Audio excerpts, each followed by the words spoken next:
ಈ ಥರ ಬೇಸಿಗೆನಲ್ಲಿ ಮಾಡ್ಕೊಂಡು ತಿಂತಾ ಇದ್ರೆ ಏನು ರುಚಿ ಅಂತೀರಾ? ಬೇಸಿಗೆನಲ್ಲಿ ಮಾಡಿದ್ರೆ ವರ್ಷ ಪೂರ್ತಿ ತಿನ್ಬೋದು, ಅಷ್ಟು ರುಚಿಯಾಗಿ ಟೇಸ್ಟಿಯಾಗಿ ಈಸಿಯಾಗಿ ಒಂದು 10 ನಿಮಿಷನೂ ಬೇಡ ಸ್ನೇಹಿತರೆ, ಅಷ್ಟು ಬೇಗ ಈ ರೀತಿಯಾಗಿರೋವಂಥ ಸ್ನ್ಯಾಕ್ಸ್ ರೆಡಿ ಆಗಿಬಿಡುತ್ತೆ.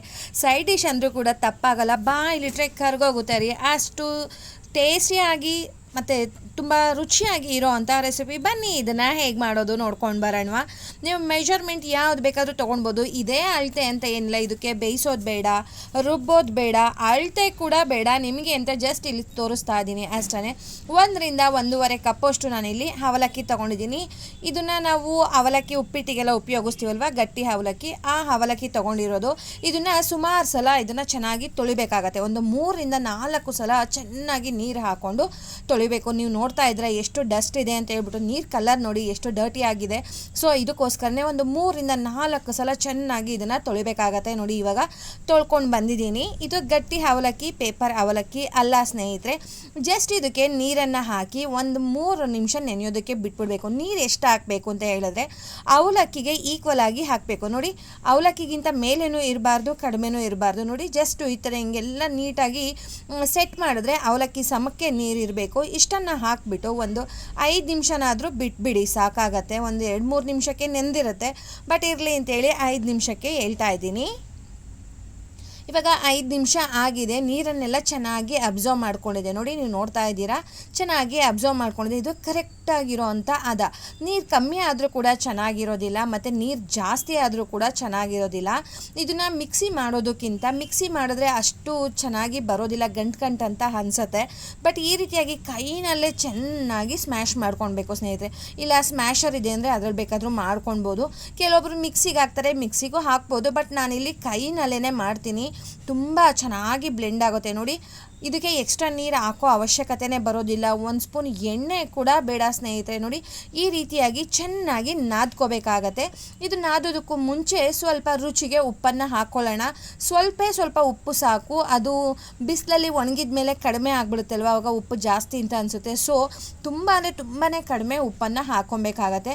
ಚೆನ್ನಾಗಿ ಈ ರೀತಿಯಾಗಿ ಅದು ಹಿಟ್ಟಿಂದ ಹದಕ್ಕೆ ಬರಬೇಕು. ನೋಡಿ ಈ ಹದಕ್ಕೆ ಬರಬೇಕು, ಅಲ್ಲಿ ತನಕ ಚೆನ್ನಾಗಿ ನಾದ್ಕೊಂಡ್ರೆ ಸೂಪರ್ ಆಗಿರೋ ಅಂಥ ಒಂದು ಬ್ಯಾಟರು ಅಥವಾ ಹಿಟ್ಟು ರೆಡಿ ಆಗಿಬಿಡತ್ತೆ. ನೋಡಿ ಇವಾಗ ಇದನ್ನು ಒಂದು ಪ್ಲೇಟಿಗೆ ಹಾಕೋತೀನಿ. ಒಂದು ಸಲಿಗೆ ಅದು ಶಾವಿಗೆ ಒರಳಲ್ಲಿ ಎಷ್ಟು ಹಿಡಿಯುತ್ತೆ ಅಷ್ಟನ್ನು ತೊಗೊಂಡು ಇನ್ನೊಂದು ರೌಂಡು ಚೆನ್ನಾಗಿ ನಾದ್ಕೋತಾ ಇದ್ದೀನಿ. ನಾನು ಹೇಳಿದಾಗೆ ಇದನ್ನು ಬೇಯಿಸೋದು ಬೇಡ, ರುಬ್ಬೋದು ಬೇಡ, ಮತ್ತು ಇದಕ್ಕೆ 1 ಸ್ಪೂನ್ ಎಣ್ಣೆ ಕೂಡ ಬೇಡ ಸ್ನೇಹಿತರೆ. ನೋಡಿ ಅಷ್ಟು ಚೆನ್ನಾಗಿ ರೆಡಿ ಆಗುತ್ತೆ. ನೋಡಿ ನಾನು ಮಿಕ್ಸಿ ಕೂಡ ಹಾಕಿಲ್ಲ, ನೀವು ನೋಡ್ತಾ ಇರ್ಬೋದು ಎಷ್ಟು ಚೆನ್ನಾಗಿ ಹಿಟ್ಟಿನ ಹದಕ್ಕೆ ಬಂದಿದೆ ಅಂತ. ಈ ಥರ ಹಿಂಗೆ ಒಂದು ಪ್ಲೇಟಲ್ಲಿ ಚೆನ್ನಾಗಿ ನಾದ್ಕೋಬೇಕಾಗತ್ತೆ.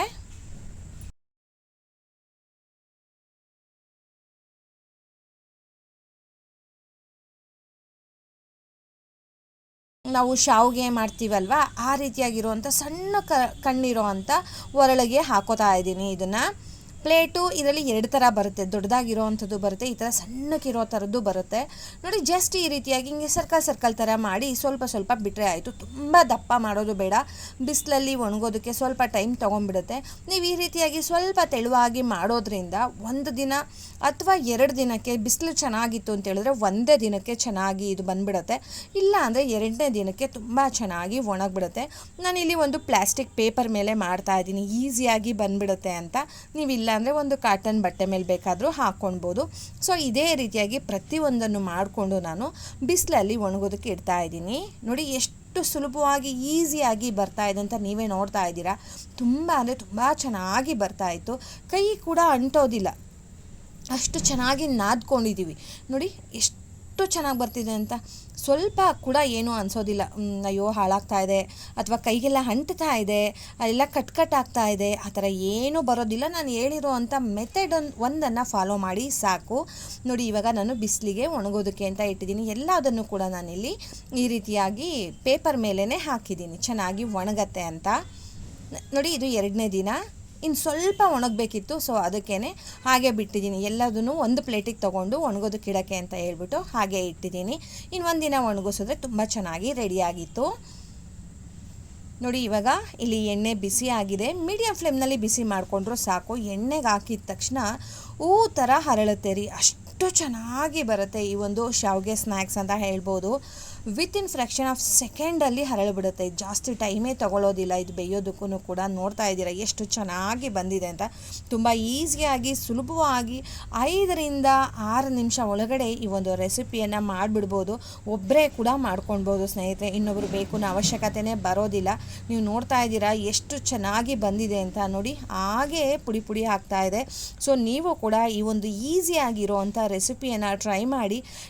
ಬೇಸಿಗೆ ಬಂತು ಅಂತ ಹೇಳಿದ್ರೆ ಈ ಒಂದು ರೆಸಿಪಿಯನ್ನು ಮಿಸ್ ಮಾಡದೆ ಮಾಡ್ಕೊಳ್ಬೇಕಾಗತ್ತೆ ಸ್ನೇಹಿತರೆ. ಈ ರೀತಿಯಾಗಿ ಮಾಡ್ಕೊಳ್ಳೋದ್ರಿಂದ 1 ವರ್ಷ ತನಕ ನಾವು ಇದನ್ನು ಸ್ಟೋರ್ ಮಾಡ್ಬೋದು, ಏನು ಕೂಡ ಆಗೋದಿಲ್ಲ. ತುಂಬ ಚೆನ್ನಾಗಿರುತ್ತೆ, ಹೂ ಥರ ಹರಳುತ್ತೆ ಸ್ನೇಹಿತರೆ. ಮಾಡೋದು ಕೂಡ ಅಷ್ಟೇ ತುಂಬ ಈಸಿ. ಚಿಕ್ಕದೊಂದು ಗ್ಲಾಸಲ್ಲಿ ಅಕ್ಕಿ ಹಿಟ್ಟು ತೊಗೊಂಡ್ರೆ ಸಾಕು. ಇದು ನೆನೆಸೋದು ಬೇಡ, ರುಬ್ಬೋದು ಬೇಡ, ಏನು ಬೇಡ, ಇನ್ಸ್ಟೆಂಟಾಗಿ ಈ ಒಂದು ಸಂಡಿಗೆ ರೆಸಿಪಿಯನ್ನು ಮಾಡ್ಬೋದು. ಬನ್ನಿ ಹೇಗೆ ಮಾಡೋದು ನೋಡೋಣ. ಇಲ್ಲೊಂದು ಮಿಕ್ಸಿಂಗ್ ಬೌಲ್ ತೊಗೊಂಡಿದ್ದೀನಿ. ನಿಮಗೆ ಮೆಷರ್ಮೆಂಟ್ಗೆ ಅಂತ ಹೇಳಿಬಿಟ್ಟು ನಾನಿಲ್ಲಿ 1 ಬೌಲನ್ನು ತೊಗೊಂಡಿದ್ದೀನಿ. ಆ ಚಿಕ್ಕ ಬೌಲ್ ಏನು ತೊಗೊಂಡಿದ್ದೀನಿ ಅದರಲ್ಲೇ ನೀರಿಂದು ಅಳತೆ ಎಲ್ಲ ತೊಗೊಳ್ಬೇಕಾಗತ್ತೆ. ಇಲ್ಲಿ ನಾನು ಮನೆಯಲ್ಲಿನೇ ಇದನ್ನು ಹಿಟ್ಟು ಮಾಡಿಸಿರೋ ಅಂಥದ್ದು, ಡಿಪೋ ಅಕ್ಕಿ ಅಂತ ಹೇಳ್ತೀವಲ್ವ, ಅದರಲ್ಲಿ ಮಾಡಿಸಿರೋ ಅಂಥ ಅಕ್ಕಿ ಹಿಟ್ಟು. ಈ ಅಕ್ಕಿ ಹಿಟ್ಟನ್ನು ಒಂದು ಬೌಲ್ಗೆ ಹಾಕ್ಕೊಂಡು ಮಿಕ್ಸ್ ಮಾಡ್ಕೊಳ್ಳೋಣ. ಸುಮಾರು ಒಂದು 2ರಿಂದ 7.5 ಗ್ಲಾಸ್ ಅಷ್ಟು ಆಗುತ್ತೆ. ಇದರಲ್ಲಿ ಒಂದು ಕೂಡ ಗಂಟಿರಬಾರ್ದು, ಆ ರೀತಿಯಾಗಿ ಚೆನ್ನಾಗಿ ನೀರು ಜೊತೆ ಹೊಂದ್ಕೊಳ್ಳೋ ಥರ ಮಿಕ್ಸ್ ಮಾಡ್ಕೊಳ್ಳೋಣ. ಈ ಥರ ಹಿಂಗೆ ಹ್ಯಾಂಡ್ ಬೀಟರ್ ಇತ್ತು ಅಂತ ಹೇಳಿದ್ರೆ ಇದರನ್ನೇ ಯೂಸ್ ಮಾಡಿ ಸ್ನೇಹಿತರೆ, ತುಂಬ ಚೆನ್ನಾಗಿ ಮಿಕ್ಸ್ ಆಗುತ್ತೆ. ಇದು ಗಂಟು ಕೂಡ ಆಗೋದಿಲ್ಲ. ಇದಕ್ಕೆ ಬೇಕಾದ್ರೆ ಇನ್ನೂ ನೀರನ್ನು ಆ್ಯಡ್ ಮಾಡ್ಕೊಳ್ಬೋದು. ಇಲ್ಲಿ 1 ಕಪ್ಪಷ್ಟು ಅಕ್ಕಿ ಹಿಟ್ಟಿಗೆ ಸುಮಾರು 8 ಬೌಲಷ್ಟು, 7.5ರಿಂದ 8, ಒಂದೊಂದು ಅಕ್ಕಿ ಹಿಟ್ಟು ಒಂದೊಂದು ಥರ ಇರುತ್ತೆ. ಸೊ 7.5ರಿಂದ 8 ಬೌಲಷ್ಟು ನೀರು ಬೇಕಾಗತ್ತೆ. ಒಂದು ಸಲ ಅದನ್ನು ಮೆಷರ್ ಮಾಡಿ ತೆಗೆದಿಟ್ಕೊಂಡ್ಬಿಡಿ. ನಾವಿಲ್ಲಿ ಅಕ್ಕಿ ಹಿಟ್ಟು ಕಲಸೋದಕ್ಕೆ ಮತ್ತು ಆಮೇಲೆ ಕುದಿಯೋದಕ್ಕೆ ಇಡಬೇಕಲ್ವ, ಅವಾಗೆಲ್ಲ ಅಳತೆ ಸರಿ ಹೋಗುತ್ತೆ. ಒಂದೊಂದು ಸಲಿಗೂ ಮೆಷರ್ ಮಾಡೋದು ಬೇಡ. ಒಂದು ಸಲ ಒಂದು ದೊಡ್ಡ ಪಾತ್ರೆಗೆ ಮೆಷರ್ ಮಾಡಿ ತೆಗೆದಿಟ್ಕೊಂಡ್ಬಿಡೋಣ. ನೋಡಿ ಈ ರೀತಿಯಾಗಿ ಚೆನ್ನಾಗಿ ಒಂದು ಕೂಡ ಗಂಟು ಇಲ್ದಲೇ ಇರೋ ಥರ ಕಲಸಿ ಎತ್ತಿಟ್ಕೊತಾ ಇದ್ದೀನಿ. ನಾನು ಇಲ್ಲೊಂದು ಅದನ್ನು ರೆಡಿ ಮಾಡ್ಕೊಳ್ಬೇಕಲ್ವ ಸಂಡಿಗೆಗೆ ಹಿಟ್ಟನ್ನು, ಅದಕ್ಕೆ ಇಲ್ಲಿ ದಪ್ಪ ತಳ ಇರೋ ಅಂಥ ಒಂದು ಪ್ಯಾನನ್ನು ತೊಗೊಂಡು ಅದಕ್ಕೆ ಇನ್ನು ರಿಮೈನಿಂಗ್ ಎಷ್ಟು ಬೇಕಾಗತ್ತೆ ನೀರು ಅಷ್ಟನ್ನು ಆ್ಯಡ್ ಮಾಡಿದ್ದೀನಿ ಸ್ನೇಹಿತರೆ. 1 ಕಪ್ಪಷ್ಟು ಅಕ್ಕಿ ಹಿಟ್ಟನ್ನು ತೊಗೊಂಡ್ರೆ, ನಾನು ಅಕ್ಕಿನ ಮಿಲ್ ಮಾಡಿಸ್ಬೇಕಾದ್ರೆ ಅದಕ್ಕೆ ಯಾವುದೇ ರೀತಿಯಾಗಿರೋಂಥ ತೊಳೆದ್ಬಿಟ್ಟು ಒಣಗಿಸಿಲ್ಲ. ನಾನು ನೀಟಾಗಿ ಅದನ್ನು ಮಾಡಿಕೊಂಡು ಮಿಲ್ ಮಾಡಿಸಿರೋದು ಅಷ್ಟೇ. ನಾನಿಲ್ಲಿ ನೀರಿಗೆ ಸ್ವಲ್ಪ ಉಪ್ಪು ಮತ್ತು ಜೀರಿಗೆ ಹಾಕಿ ಕುದಿಯೋದಕ್ಕೆ ಬಿಟ್ಟಿದ್ದೆ. ಇದು ಒಂದು ಕುದಿ ಬರಲಿ ಸ್ನೇಹಿತರೆ. ಉಪ್ಪನ್ನು ಆದಷ್ಟು ಕಡಿಮೆನೇ ಹಾಕಿ ಆಮೇಲೆ ಉಪ್ಪು ಆಗಿಬಿಡುತ್ತೆ. ನೋಡಿ ಇದು ಕುದಿಯೋದಕ್ಕೆ ಲೈಟಾಗಿ ಶುರು ಮಾಡಿದೆ ಅಂತ ಅಂದಮೇಲೆ ನಾವಿಲ್ಲಿ ಕಲಸಿಟ್ಕೊಂಡಿರೋ ಅಂಥ ಅಕ್ಕಿ ಹಿಟ್ಟನ್ನು ಇದಕ್ಕೆ ಬಿಡ್ತಾ ಹಿಂಗೆ ಕೈ ಬಿಡ್ದೇ ತಿರುಗಿಸ್ತಾ ಹೋಗೋಣ. ಅಕ್ಕಿ ಹಿಟ್ಟನ್ನು ಕೂಡ ಮಿಕ್ಸ್ ಮಾಡಿಕೊಂಡು ಈ ನೀರಿಗೆ ಮಿಕ್ಸ್ ಮಾಡ್ಕೊಬೇಕಾಗತ್ತೆ, ಇಲ್ಲಾಂದರೆ ಗಂಟುಗಳಾಗೋಗ್ಬಿಡುತ್ತೆ. ನಾವು ಮುದ್ದೆಗೆ ಹಿಟ್ಟು ಹಾಕಿದಾಗ ಯಾವ ರೀತಿಯಾಗಿ ಕಲಿಸ್ತಾನೆ ಇರ್ತೀವಿ, ಅದನ್ನು ಕೂಡಿಸ್ತಾ ಇರ್ತೀವಲ್ವ, ಸೊ ಅದೇ ರೀತಿಯಾಗಿ ಇದನ್ನು ಕೂಡ ಗಟ್ಟಿ ಆಗ್ತಾ ಬರುತ್ತೆ. ಅಲ್ಲಿ ತನಕನೂ ಕೂಡ ಕೈ ಬಿಡ್ದಲೇ ಇರೋ ಥರ ಈ ರೀತಿಯಾಗಿ ನೀಟಾಗಿ ಮಿಕ್ಸ್ ಮಾಡ್ತಾ ಬರಬೇಕು ಸ್ನೇಹಿತರೆ. ಇದು ಮಿಕ್ಸ್ ಮಾಡ್ತಾ ಗಟ್ಟಿ ಆಗ್ತಾ ಬರುತ್ತೆ. ನೋಡ್ತಾ ಇರ್ಬೋದು ಸ್ವಲ್ಪ ಸ್ವಲ್ಪನೇ ಗಟ್ಟಿ ಆಗ್ತಾ ಇದೆ. ನೀವು ಮುದ್ದೆ ಕೂಡಿಸೋ ಅಂಥ ಕೋಲ್ ಇತ್ತು ಅಂತಂದರೆ ಅದನ್ನು ಬೇಕಾದರೂ ತೊಗೊಂಡು ಮಾಡ್ಬೋದು ಸ್ನೇಹಿತರೆ, ಇದೇ ಬೇಕು ಅಂತ ಏನೂ ಇಲ್ಲ. ನೋಡಿ ಈ ರೀತಿಯಾಗಿ ಗಟ್ಟಿ ಆಗ್ತಾ ಬರುತ್ತೆ. ಇದನ್ನು ಎಷ್ಟು ಹೊತ್ತು ಬೇಯಿಸಬೇಕು, ಆಗಿದೆ ಅಂತ ಹೇಗೆ ಗೊತ್ತಾಗುತ್ತೆ ಅಂತ ಅನ್ನೋ ಹಾಗಿದ್ರೆ ಇದನ್ನು ಸುಮಾರು ಒಂದು 10 ನಿಮಿಷ ಬೇಯಿಸಬೇಕಾಗತ್ತೆ ಸ್ನೇಹಿತರೆ. ನಾವು ಅಕ್ಕಿ ಹಿಟ್ಟೆಲ್ಲ ಬಿಸಿ ನೀರಿಗೆ ಇದು ಬಿಡ್ತೀವಿ ಅಲ್ವಾ, ಬಿಟ್ಟಾದಮೇಲೆ 10 ನಿಮಿಷ ಇದನ್ನು ಬೇಯಿಸಿದ್ರೆ ಚೆನ್ನಾಗಿ ಬೆಂದಿರುತ್ತೆ. ನೋಡಿ ಈ ರೀತಿಯಾಗಿ ಸ್ವಲ್ಪ ಆಮೇಲೆ ಅದು ಗಟ್ಟಿ ಆಗ್ತಾ ಬಂದಮೇಲೆ ಕೈ ಬಿಟ್ಟು ತಿರುಗಿಸ್ಬೋದು. ಕಂಟಿನ್ಯೂಸ್ ಆಗಿ ತಿರುಗಿಸ್ಲಿಲ್ಲ ಅಂದರೂ ಕೂಡ ಅದೇನು ಗಂಟು ಆಗೋದಿಲ್ಲ. ನೋಡಿ ಎಷ್ಟು ಚೆನ್ನಾಗಿ ಹೊಂದ್ಕೊಂಡಿದೆ. ಆ ಜೀರಿಗೆನ ನೀವು ಬೇಕು ಅಂದರೆ ನೀರು ಬೇಕಾದರೂ ಹಾಕ್ಕೊಳ್ಬೋದು, ಇಲ್ಲಾಂದರೆ ಅದನ್ನು ಕೆಳಗೆ ಇಳಿಸ್ತೀವಿ ಅಲ್ವಾ ಬೆಂದ ಮೇಲೆ, ಅವಾಗ ಬೇಕಾದರೂ ಹಾಕ್ಕೊಳ್ಬೋದು. ನೀವು ಇದಕ್ಕೆ ಚಿಲ್ಲಿ ಫ್ಲೆಕ್ಸ್ ಇತ್ತು ಅಂತ ಹೇಳಿದ್ರೆ ಅದನ್ನು ಕೂಡ ಆ್ಯಡ್ ಮಾಡ್ಕೊಳ್ಬೋದು. ಬಟ್ ನಾನು ಏನು ಇಲ್ಲ ಹಾಕ್ತಾ ಇಲ್ಲ, ಜೀರಿಗೆ ಮಾತ್ರ ಹಾಕಿದ್ದೀನಿ, ಅಷ್ಟೇ ಚೆನ್ನಾಗಿರುತ್ತೆ ಅಂತ ಹೇಳಿಬಿಟ್ಟು ಬಾಯಲ್ಲಿಟ್ಟರೆ ಕರ್ಗೋ ಥರ ಸಂಡಿಗೆ ಈ ರೀತಿಯಾಗಿ ಮಾಡಿ ಪರ್ಫೆಕ್ಟಾಗಿ ಬರುತ್ತೆ. ನಾನು ಹೇಳ್ದಾಗೆ ಒಂದೊಂದು ಅಕ್ಕಿ ಹಿಟ್ಟು ಒಂದೊಂದು ಥರ ಇರುತ್ತೆ. ಇವಾಗ ಅದು ರೆಡಿ ಆಗಿದೆ. ಅದನ್ನು ತಣ್ಣಗಾಗೋದಕ್ಕೆ ಬಿಟ್ಬಿಟ್ಟಿದ್ದೆ. ನೋಡಿ ತಣ್ಣಗಾದ್ಮೇಲೆ ಅದು ಈ ಥರ ಗಟ್ಟಿ ಅಂತ ಅನ್ನಿಸ್ತಾ ಇದೆ ಅಷ್ಟೇ. ಅದನ್ನು ನೀಟಾಗಿ ಇನ್ನೊಂದು ರೌಂಡು ಮಿಕ್ಸ್ ಮಾಡಿಕೊಂಡ್ರೆ ನೀಟಾಗಿ ರೆಡಿ ಆಗುತ್ತೆ ಹಿಟ್ಟು. ನಾವು ಅಲ್ಲಿ ಅದು ಸಂಡಿಗೆ ಹಾಕಬೇಕಲ್ವ, ಅದಕ್ಕೆ ಬಂದುಬಿಡುತ್ತೆ. ಇದಕ್ಕೆ ಎಕ್ಸ್ಟ್ರಾ ನೀರು ಏನೂ ಆ್ಯಡ್ ಮಾಡೋದು ಬೇಡ ಸ್ನೇಹಿತರೆ. ಇದು ಹೇಗಿದೆ ಹೀಗೇ ಇಡಬೇಕಾಗತ್ತೆ. ನಾನು ಇದನ್ನು ಬಟ್ಟೆ ಮೇಲೆ ಹಾಕ್ತಾಯಿಲ್ಲ, ನೀವು ಬಟ್ಟೆ ಮೇಲೆ ಬೇಕಾದರೂ ಹಾಕ್ಬೋದು, ಯಾವುದಾದ್ರೂ ಕಾಟನ್ ಬಟ್ಟೆ ಮೇಲೆ, ಅಥವಾ ಈ ಥರ ಶೀಟ್ ಮೇಲೆ ಪ್ಲಾಸ್ಟಿಕ್ಕು ಶೀಟ್ ಇತ್ತು ಅಂತ ಹೇಳಿದ್ರೆ ಅದ್ರ ಮೇಲೆ ಬೇಕಾದರೂ ಹಾಕ್ಬೋದು. ಆ ಪ್ಲಾಸ್ಟಿಕ್ ಶೀಟ್ ಕೆಳಗಡೆ ಒಂದು ಚಾಪೆ ಹಾಕಿಬಿಟ್ಟು ಅದ್ರ ಮೇಲೆ ಹಾಕ್ತಾಯಿದ್ದೀನಿ. ಚೆನ್ನಾಗಿ ಬಿಸಿಲಿತ್ತು ಅಂತ ಹೇಳಿದ್ರೆ ಒಂದೇ ದಿನಕ್ಕೆ ಇದು ಬಂದುಬಿಡುತ್ತೆ ಸ್ನೇಹಿತರೆ, ಸಂಡಿಗೆ ಒಣಗಿಬಿಡುತ್ತೆ. ಇಲ್ಲ ಅಂದರೆ 2 ದಿನ ಆಗುತ್ತೆ ಅಷ್ಟೇ. ಈ ಕವರ್ ಮೇಲೆ ಹಾಕೋದ್ರಿಂದ ಬಿಡಿಸೋದು ಈಸಿ ಆಗುತ್ತೆ ಅಷ್ಟೇ. ಬಟ್ಟೆನಲ್ಲೂ ಕೂಡ ಈಸಿ ಆಗುತ್ತೆ. ಕವರ್ ಇತ್ತು ಅಂದರೆ ಕವರ್ ಮೇಲೆ ಬೇಕಾದರೂ ಹಾಕ್ಬೋದು. ಈ ರೀತಿಯಾಗಿ ಚಿಕ್ಕ ಚಿಕ್ಕದಾಗಿ ಬಿಡ್ತಾ ಹೋಗೋಣ. ಇದನ್ನು ಒಂದು ದಿನ, ನಾನು ಹೇಳ್ದಾಗೆ 1 ದಿನ ಅಥವಾ 2 ದಿನ ಒಳಗಡೆ ಇದು ಚೆನ್ನಾಗಿ ಒಣಗಿಬಿಡುತ್ತೆ. ಬಿಸಿಲು ಚೆನ್ನಾಗಿರೋ ಕಡೆಯಲ್ಲಿ ಇದನ್ನು ಒಣಗಿಸ್ಬೇಕು. ಇದ್ರ ಮೇಲೆ ಧೂಳು ಆಗುತ್ತೆ, ಏನಾದರೂ ಬೀಳುತ್ತೆ ಅನ್ನೋ ಹಾಗಿದ್ರೆ ಮೇಲೆ ಏನಾದರೂ ಒಂದು ಬಟ್ಟೆನ ಕವರ್ ಮಾಡಿದ್ರೆ ಆಯಿತು ಸ್ನೇಹಿತರೆ. ಸ್ವಲ್ಪ ಏನಾದರೂ ಆ ಕಡೆ ಈ ಕಡೆ ಸಪೋರ್ಟಿಗೆ ಇಟ್ಬಿಟ್ಟು ಇದಕ್ಕೆ ಟಚ್ ಆಗ್ದಲೇ ಇರೋ ಥರ ಅದನ್ನು ಕವರ್ ಮಾಡಿ. ನೋಡಿ, ಒಂದೇ ದಿನಕ್ಕೆ ಇಲ್ಲಿ ಸಂಡಿಗೆ ರೆಡಿ ಆಗಿಬಿಟ್ಟಿದೆ. ಎಷ್ಟು ಟ್ರಾನ್ಸ್ಪರೆಂಟಾಗಿ ಬಂದಿದೆ ಅಂತ, ತುಂಬ ಚೆನ್ನಾಗಿ ಬಂದಿತ್ತು. ಅದೇ ರೀತಿ ಎಣ್ಣೆಗೆ ಹಾಕಿದ್ರು ಕೂಡ ಅಷ್ಟೇ ಥರ ಹರಳ್ತಾ ಇತ್ತು ಸ್ನೇಹಿತರೆ. ತುಂಬ ಚೆನ್ನಾಗಿ ಬಂದಿತ್ತು. ನೋಡಿ, ಈಗ ಎಣ್ಣೆ ಕೂಡ ಬಿಸಿ ಇದೆ. ನಾನು ನಿಮಗೆ ತೋರಿಸ್ತಾ ಇದ್ದೀನಿ ಯಾವ ರೀತಿಯಾಗಿ ಬಂದಿದೆ ಅಂತ. ತುಂಬ ಚೆನ್ನಾಗಿ ಬಂದಿತ್ತು. ತುಂಬ ಇಷ್ಟ ಆಯಿತು, ಈ ರೀತಿಯಾಗಿ ಬಂದಿದ್ದು ತುಂಬ ಇಷ್ಟ ಆಯಿತು.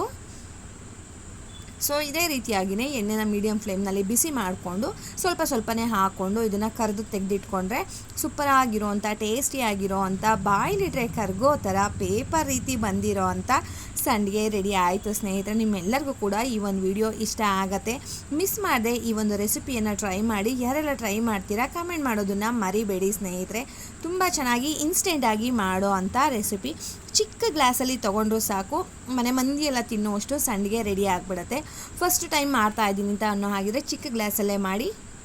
ಅದೆಲ್ಲ ಚೆನ್ನಾಗಿ ಬಂತು, ಪರ್ಫೆಕ್ಟ್ ಆಗಿದೆ, ಅಕ್ಕಿ ಹಿಟ್ಟು ಕನ್ಸಿಸ್ಟೆನ್ಸಿ ಎಲ್ಲ ಗೊತ್ತಾಯಿತು ಅನ್ನೋ ಹಾಗಿದ್ರೆ ನೆಕ್ಸ್ಟು ಒಂದು ದೊಡ್ಡ ಬೌಲಲ್ಲಿ ಮಾಡ್ಕೊಂಡ್ರೆ ಆಗುತ್ತೆ. ನೋಡಿ ಎಷ್ಟು ಚೆನ್ನಾಗಿ ಬಂದಿದೆ ಅಂತ, ತುಂಬ ಚೆನ್ನಾಗಿ ಬಂದಿತ್ತು. ಹೋಗಿ ಬರಲಾ? ಬಾಯ್ ಸ್ನೇಹಿತರೆ, ನಮಸ್ತೆ.